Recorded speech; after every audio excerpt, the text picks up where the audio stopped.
Hello guys, welcome back to the study. This is Dheeraj Kumar. अभी हम section 1 के बारे में जानेंगे। फिर लास्ट 40 डेज हमारे पास बचे हैं, उसके लिए क्या करना चाहिए, क्या पढ़ना चाहिए।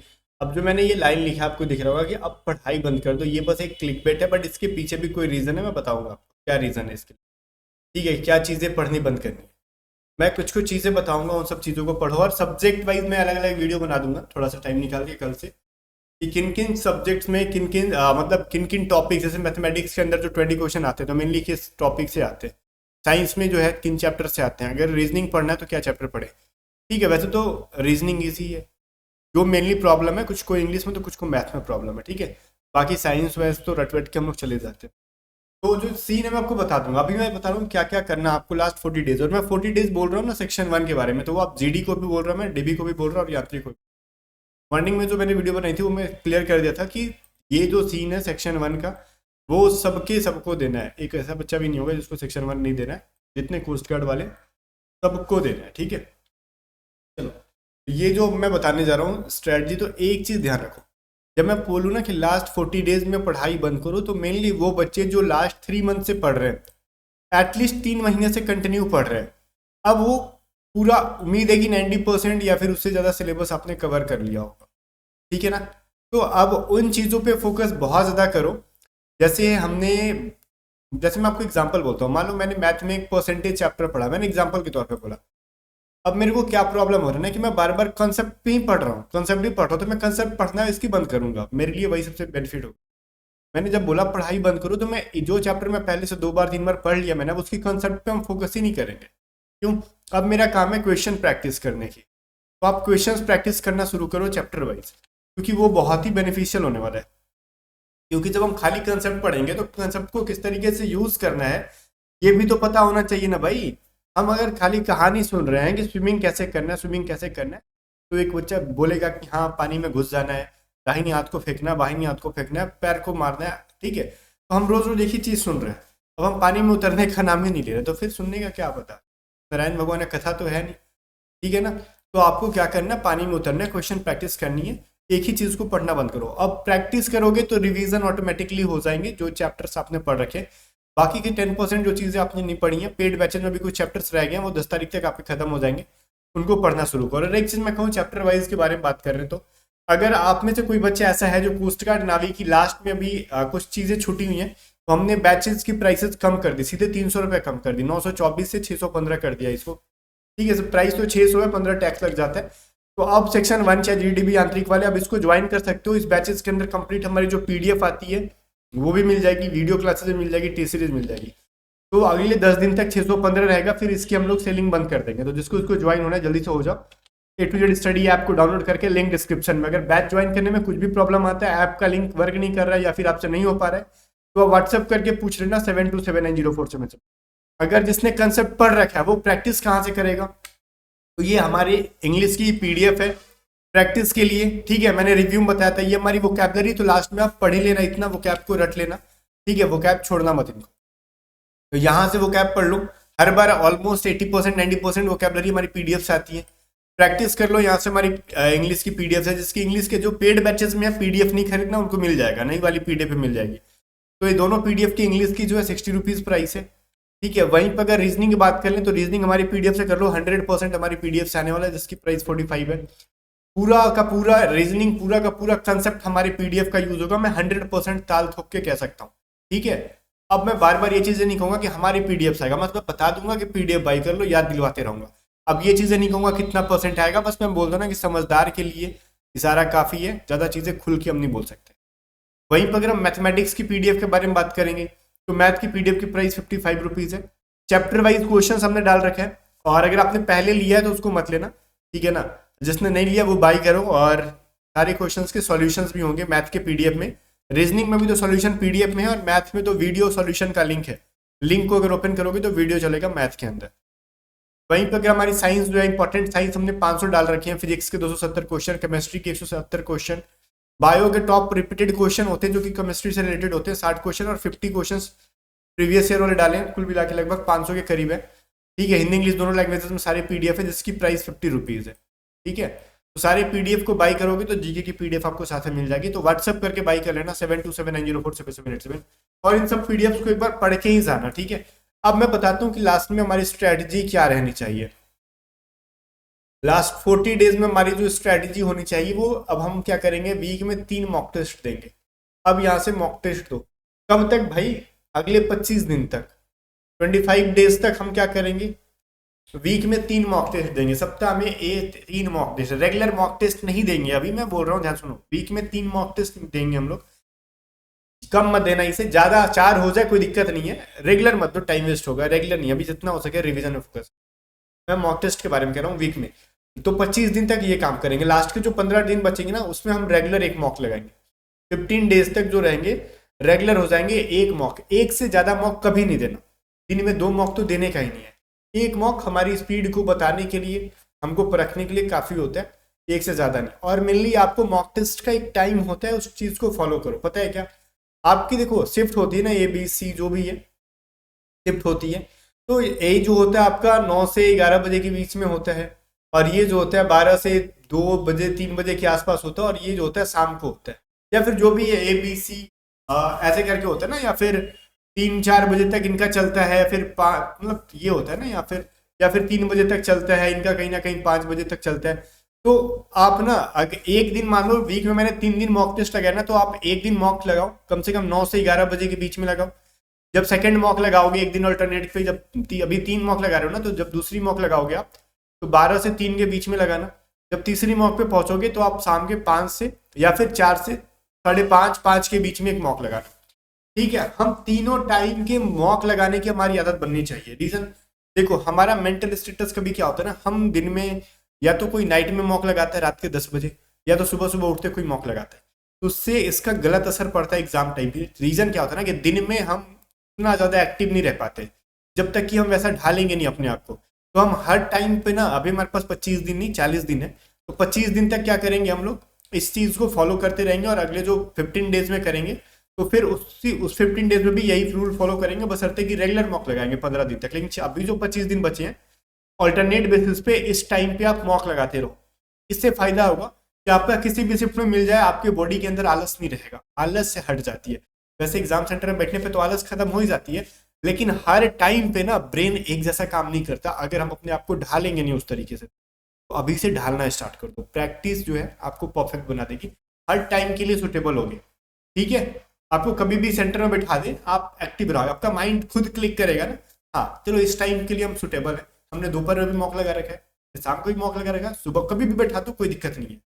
कभी भी कोई चीज नहीं आएगा कि हमारा बॉडी जो है उस चीज को, ऐसा नहीं है ना कि हम अडॉप्ट नहीं है, अडॉप्टेड रहेंगे। पहला तो ये आपको कि आपको स्ट्रेटजी होनी चाहिए मॉक टेस्ट की कुछ इस तरीके से। अब सेकेंड चीज क्या, आपको अब रिवीजन पे ज्यादा फोकस करना है। अब मान लो आप 8 आवर्स अगर स्टडी करते हो, मिनिमम तो इतना करना ही पड़ेगा, मैं नहीं कहता हूँ 12 घंटे पढ़ो, बेवकूफ़ी है, 8 आवर्स करो। उसमें आपको दिन में बांट लेना इस तरीके से, जिस दिन मॉक लगा रहे हो उस दिन 9 आवर्स हो गए, बढ़िया है, 1 घंटा मॉक पे लगा दो, वो चीज़ अलग है, लेकिन स्टडी में होनी चाहिए। तो दिन के 4 घंटे आपके रिवीजन होने चाहिए, एकदम रिवीजन होने चाहिए 4 घंटे, ठीक है, एकदम डिसिप्लिन हो गए। और बाकी के 4 घंटे हम जो 10% चीज़ें या फिर 20% चीज़ें, जो चीज़ें छोड़े उन पे फोकस रहो। या फिर जो ऐसे बच्चे की लास्ट टाइम में ही आ रहे हैं, कोशिश करना चाहते हैं, तो अभी फिलहाल तो आप 25 दिन तक नई नई चीज़ों को सीखो, लास्ट 15 डेज में रिवीजन करना। जो अभी से लगे हुए हैं, किसी काम की वजह से नहीं लगे थे, खैर अगर वर्क करके ट्राई करो, अगर आपका बेसिक ठीक है तो कर पाओगे आप।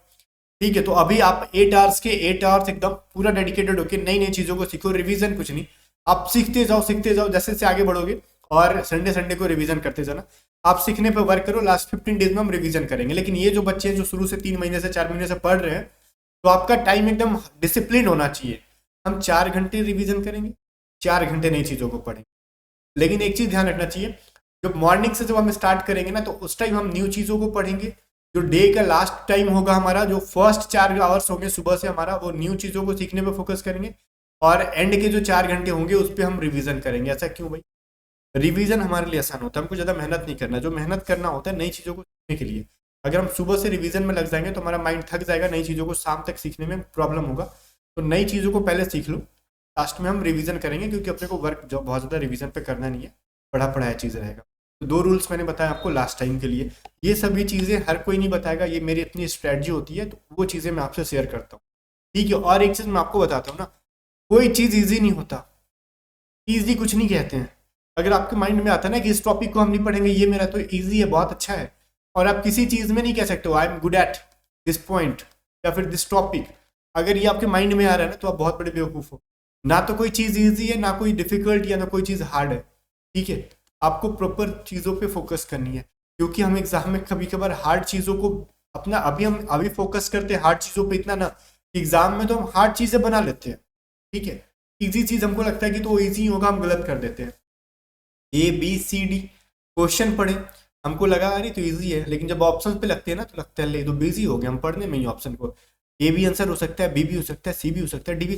करें तो क्या करें, हम खुद में कंफ्यूज हो जाते हैं। हम अपने आप से फाइट करना शुरू कर देते हैं एग्जाम में।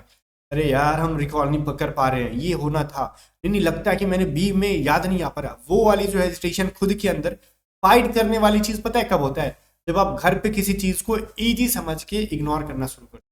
इजी कुछ नहीं होता, जो इजी है उसको भी रिवीजन करेंगे, जो डिफिकल्ट है लगता है उसको भी रिवीजन करेंगे। तो ये जो बच्चा किसी चीज को इजी समझ के ना इग्नोर करता है, वो 100% फेल होता है। क्योंकि मेरी बहुत ही खराब एक्सपीरियंस थी, मैं बता रहा हूँ आपको। मैं जब फर्स्ट टाइम SSC CHSL के एग्जाम में बैठा था ना, तो मैंने वन वर्ड सब्स्टिट्यूशन पढ़ा ही नहीं था, मेरी जुबान पे रहता था, मैंने पढ़ना ही छोड़ दिया था। लास्ट वन मंथ में मैंने वन वर्ड और इडियम्स पढ़ा ही नहीं था। ये बात कह रहा हूँ मैं आपको 2018 तकरीबन। ठीक है, मैंने पढ़ा ही नहीं, मेरे को लगता था ना इजी तो है, इसमें क्या पढ़ना है, मैंने इतना रट लिया कि मेरे को जुबान पे। जब मैं एग्जाम में बैठा ना, मैं घर पे सिनोनिम्स एंटोनिम्स पे बहुत ज्यादा फोकस करता था, रटना पड़ता है। तो मेरे पास जो सिनोनिम्स एंटोनिम्स आए थे, मैंने इतना वर्क कर रखा था, मैंने फटाक से आंसर किया। जब वन वर्ड सब्स्टिट्यूशन आया ना वो, तो मैं कंफ्यूज हो गया, ले मैं तो रिकॉल नहीं कर पा रहा हूँ कौन सा आंसर होगा। ठीक है ना, जो मतलब ग्रुप वाला से रिलेटेड था कुछ क्वेश्चन, मेरे को अभी याद नहीं कर रहा हूँ क्या क्वेश्चन था वो। जैसे कोई ग्रुप होता है ना लोगों का, जैसे ओलिगार्ची, ठीक है, और ऐसे करके बहुत सारे थे, तो मैं खुद में कंफ्यूज हो गया। तो मैं ये चीज रियलाइज कर रखा, भैया जो चीज हम इजी समझते हैं हमारे लिए डिफिकल्ट साबित हो जाता है, इग्नोर नहीं करने का। इजी है बहुत बढ़िया है, हम हार्ड को अगर 3 बार रिवीजन करते हैं सप्ताह में, इजी को कम से कम 2 या फिर 1 बार रिवीजन करेंगे। तो मैंने आपको 3 रूल्स बताए। पहला आपको मॉक्स किस तरीके से लगाने हैं वो चीजें बताई मैंने आपको। ठीक है, ये चीज याद रहेगा आपको। दूसरा मैंने आपको टाइम टेबल बताया कि भाई कि आपको प्रॉपर टाइम देने हैं, जैसे 4 आवर्स प्लस 4 आवर्स का 4-4 घंटे का बना लेना है। थर्ड मैंने आपको ये बताया कि कोई चीज़ ईजी और कोई चीज़ हार्ड नहीं होता। मैं आपको सबसे बड़ा फंडा बताऊँ, एग्जाम में ना अगर हम 100% एग्जाम मान के चलते हैं ना, तो इसमें ऑलमोस्ट 60% चीज़ें ईजी होती हैं।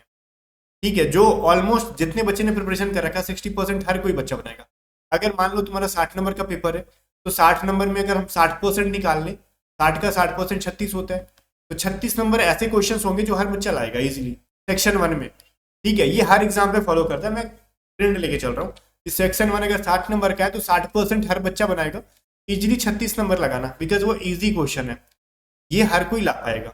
ठीक है, तो 60% चीजें इजी होती हैं, इसमें हर कोई ला पाएगा जो रिवीजन कर रहा है। और आप इसी को छोड़ रहे हो, 60 में 60% को छोड़ रहे हो। अगर इसमें अगर आप कहीं ना कहीं आप एक नंबर में मिस्टेक कर दिया, अगर 36 ना लाके आपने 34 ला दिया, 35 ला दिया, एक नंबर की वजह से आप हजारों बच्चों से पीछे चले जाओगे। तो जो ईजी है उसको छोड़ते नहीं है। तो मैंने क्या बोला, 60% चीजें ईजी होती है, ठीक है, 30% चीजें मॉडरेट होती हैं, और 10% चीजें जो होती हैं डिफिकल्ट होती है। डिफिकल्ट एग्जाम में 10% ही होता है, और यही 10% मैं बताऊं आपको हमारा 60% खराब करता है। यही 10% हमारा 60% खराब होता है। जब भी मैं अभी जो रूल बताने जा रहा हूँ ध्यान देना, चौथा रूल मैंने क्या बोला, 10% चीजें 60% खराब करती है। पता है क्यों? जब हम क्वेश्चन नंबर 1, 2, 3, 4, 5, 6 अटेम्प्ट कर रहे होते हैं ना, हो सकता है फर्स्ट नंबर क्वेश्चन ईजी आया, सेकंड नंबर ईजी आया, थर्ड में हमारा एकदम डिफिकल्ट आ गया। अब हमारी आदत लगी कि हमने 1 भी बनाया था, 2 भी बनाया था, तो 3 भी क्यों हम छोड़ के निकले। हम थोड़ा सा ना ढीठ टाइप का करने लगते हैं कि हम 3 को भी बना के निकलेंगे, भैया डिफिकल्ट है तो क्या हुआ। और यही बड़ा बेवकूफ जो होता है ना, इस क्वेश्चन को बनाने में टाइम वेस्ट करता है। लग रहा है कि डिफिकल्ट है तो हम काहे वेस्ट करें टाइम, हम उस टाइम के लिए आगे बढ़ेंगे। इसको ना एक सुटेबल सा एक आंसर चूज कर लो, निगेटिव मार्किंग नहीं है। ABCD में से अगर आप प्रिफर कर दो या फिर कहीं रफ पे लिख दो 3 नंबर को, अपने को ABCD में से कुछ लगाना है, मैंने सोच रखा है अभी फिलहाल के लिए, या फिर 3 नंबर मैंने छोड़ रखा है। अगर मान लेते हैं आपको मार्क फॉर रिव्यू या फिर दोबारा ये सभी चीजें नहीं करने आती है ना, mark for review option choose नहीं करने आते, तो एक रफ पेज पे साइड में एक अंडरलाइन करके लिख दिया करो कौन कौन से क्वेश्चन मैंने छोड़ने। 3 नंबर छोड़े अभी, मैं बाद में देख, तो लास्ट में देखना 4 नंबर हो सकता है ना, थर्ड के बाद फोर्थ भी आपका डिफिकल्ट आ जाए, फिफ्थ हो सकता है कि इजी है, मॉडरेट है, 7 ऐसे से हो। तो हो सकता है कि आपने 90% का प्रिपरेशन कर रखा है, 10% डिफिकल्ट का किया नहीं और ईगो में आके डिफिकल्ट को बनाने लगे। भाई 90% चाहिए ही नहीं मेरे को, 60 का 90% बताओ कितना? 54। ठीक है, 54 हर शिफ्ट में आ जाए पॉसिबल ही नहीं है। ठीक है ना, तो अपने को मेरे को एक बात बताओ, अगर हम 60% स्कोर कर ले और मॉडरेट में भी मान लो 20% यहाँ पे कर ले, मैं 80% भी लाता हूँ, ठीक है, तो मेरे आते हैं 48 नंबर। ठीक है, मैंने जेन्युइन तरीके से मैं बोल रहा हूँ, मेरी प्रिपरेशन है 48 नंबर की। बाकी 12 क्वेश्चन में तुक्का मार के भी आऊंगा तो 4 नंबर मेरे को यहाँ से 12 में से 4 मिल जाते हैं, 52 नंबर आएंगे, मेरी चांसेस हो जाती है सिलेक्शन की। मेरे को जरूरत ही नहीं है डिफिकल्ट पे मैं बहुत ज़्यादा एग्जाम में बैठ के फोकस्ड हूँ। मैं ये नहीं कह रहा हूँ कि डिफिकल्ट चीज़ों को पढ़ो नहीं, मैं एग्जाम में जब बैठते हैं ना तब की चीज़ों को कह रहा हूँ। जब मॉक लगाते हैं ना घर पे, तो ये आदत बनानी होगी आपको, जब हम मॉक टेस्ट लगाते हैं ना घर पे, तो ये चीज़ें को आदत में डाल दो। जो डिफिकल्ट है उसको छोड़ के आगे निकलेंगे रूल नंबर 4 में जो चीज़ें डिफिकल्ट है उनको पहले तो फटाक से छोड़ के निकलो। ईजी और मॉडरेट चीज़ों को जो हमारी 90% है, अगर हम 80% भी इसमें कर पा रहे हैं, इनको पहले सिक्योर कर लो, तब जाके इसका 10% और इसका 10% जो बचा है उनको देख लेंगे, टाइम हमारे पास मिलेगा पूरा। अगर जो बच्चा क्वेश्चन छोड़ के आगे निकलने की मॉक में आदत बना लेगा, वही एग्जाम में ये कर पाएगा। ये सोच रहे हो कि नहीं मॉक में सब बनाने की कोशिश करेंगे, और होता है ना जैसे कि मॉक में हम सोच रहे हैं कि हम सब कुछ बनाने की आदत डालेंगे और एग्जाम सेंटर में बैठेंगे तो हमको छूट जाएगा। ठीक है, या फिर मतलब हम छोड़ने की आदत डालेंगे, वैसा नहीं बनेगा। तो मॉक से ही कुछ क्वेश्चन छोड़ के आगे बढ़ो। जैसे जितना आप जल्दी आगे बढ़ोगे उतना जल्दी मतलब बोलते हैं ना, कंप्लीट होने से पहले टाइम बचा लोगे।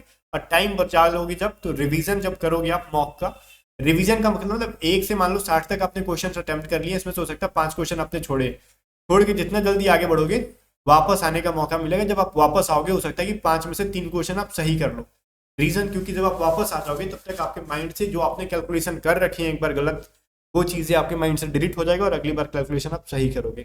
ठीक है, तो ये सब मेरा अपना एक्सपीरियंस है। मैंने जो आपको 4 रूल बताए आपको फॉलो करना है एग्जाम तक, ठीक है ना। और बाकी कोई स्ट्रैटेजी नहीं है, मैं बोल दूं कि नहीं सुबह 4 बजे उठ के ना 6 बजे तक पढ़ लो आपका हो गया। ये सब बेतुका कहते हैं, आपको 8 घंटे पढ़ना ही पड़ेगा। या तो आप सुबह उठ के पढ़ लो, या फिर सुबह 9 बजे तक सोना, रात के 2 बजे तक पढ़ लो, अपना अपने सुटेबल टाइम होता है। ठीक है, बट मॉक टेस्ट का जो मैंने टाइम बताया उस तरीके से मॉक टेस्ट लगाया करो। बाकी मिलते हैं नेक्स्ट वीडियो में, तब तक के लिए बाय बाय। वीडियो को लाइक शेयर कर देना। टाइम पूरा है हमारे पास प्रिपरेशन के लिए, अभी भी ध्यान लगाओ और सारी हमारी पीडीएफ्स को बाय करके एक बार पढ़ो। बाकी वही चीज़ है, अगर किसी को बैच ज्वाइन करना है तो वो पीडीएफ मत बाय करना, बैच में सब चीज़ें मिल जाएंगी, ये सारी पीडीएफ ना बैच में मिल जाएगी। तो आप अगर ये 615 के बैच खरीदने का सोच रहे हो तो पीडीएफ मत खरीदना, या फिर आप अगर नहीं सोच रहे हो तब जाके पीडीएफ से प्रैक्टिस कर लो। आप एग्जाम के बाद खुद नाम लोगे कि हाँ मजा आ गया। तो व्हाट्सअप करके बाई करना, व्हाट्सअप करना 7279047787 पे, और पूछ लेना कि पेमेंट कैसे करना है, और पीडीएफ आपको व्हाट्सअप पे सेंड कर दिया जाएगा। बाकी मिलते हैं नेक्स्ट में, तब तक बाय बाय। वीडियो को शेयर कर देना और टेलीग्राम चैनल को ज्वाइन कर लेना, टेलीग्राम चैनल का लिंक डिस्क्रिप्शन में है।